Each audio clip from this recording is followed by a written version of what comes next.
Mugamba mutya mwenna abali ku channel yaffe eyitibwa Kyayiti YouTube channel yaffe kyembasaba mugende maaso n'ogyegattako kigenda kuba kirungi nnyo n'ekirala likinga video. Kati olunaku olwaleero nzize nammwe abaana abawala abakyala abalina obuzibu ng'olina bwe bayita obusundo wansi mu bukyala oba ng'olina bwe bayita obutulututtu mu bukyala.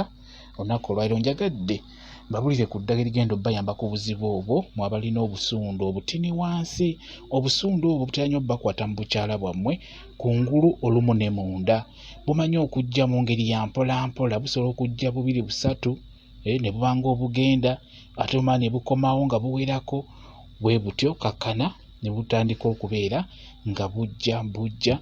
Bakyala bangi bwe bamazeeko emirembe babulina wansi mu bukyala bwabwe. N'olwekyo njagadde mbawe ku ddagala lino mugezeeko ddikozesa. Mulimu obulwadde obujja n'osalawo ogezeeko ku ddagala olabe oba bunaagenda. Njagala okuŋŋaanya eddagala lino nga bwe ngenda oddikugamba. Njagala ofune kamunye, funa kamunye, ofune mukasa, ofune akaddo ke bayita mukasa, ofune ebikuta by'enniimu nga biwererako ddala, ofune n'essere, ofune ne gwe bayita rosemary, ofune ne rosemary bigatte wamu bulungi. Nkusaba obigatte wamu obiteeke mu bbaketi. Omala obiteeka mu bbaketi oba mu kabaketi oba mu bbaafu, fumba amazzi gajje bulungi nnyo. Ddira amazzi ago agookya ogayiwe mu bintu ebyo by'okuŋŋaanyizza.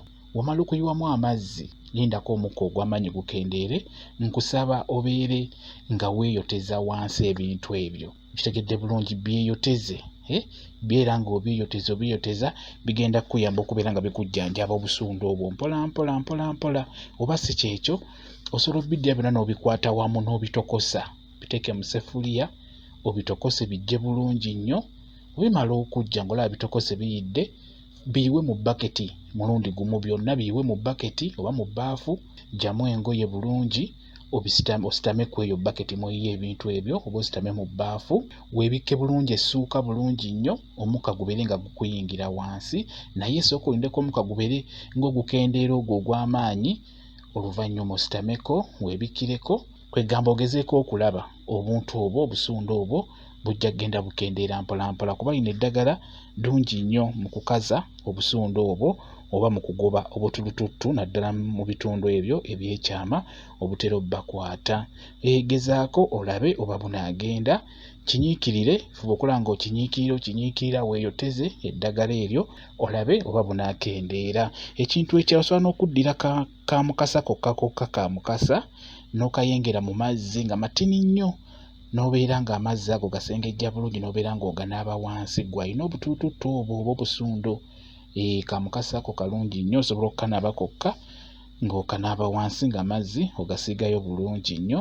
Kigenda kuba kikuyamba okugezaako okwejjanjaba obulwadde obwo obusinga obbasumbuwa mu abakyala oba obusundo obukwata wansi. Obusundo obumanyi okubeera nga bubeerayo wansi ate ne bumala ne bubula. Bumanyi okujja ate ne bubula ate ne bukomawo. Kati n'olwekyo gezaako okwejjanjaba. Kati gezaako okozese ku ebyo ojja kuba ombuulira bwe kityo bwe kiri. Mwebale nnyo okubeera ku channel yaffe eyitibwa Kyayiti YouTube channel yaffe. Kyembasaba mugende mu maaso n'ogyegattako kigenda kuba kirungi nnyo n'ekirala likinga video. Mbaagala nnyo mubeere bulungi, mweraba.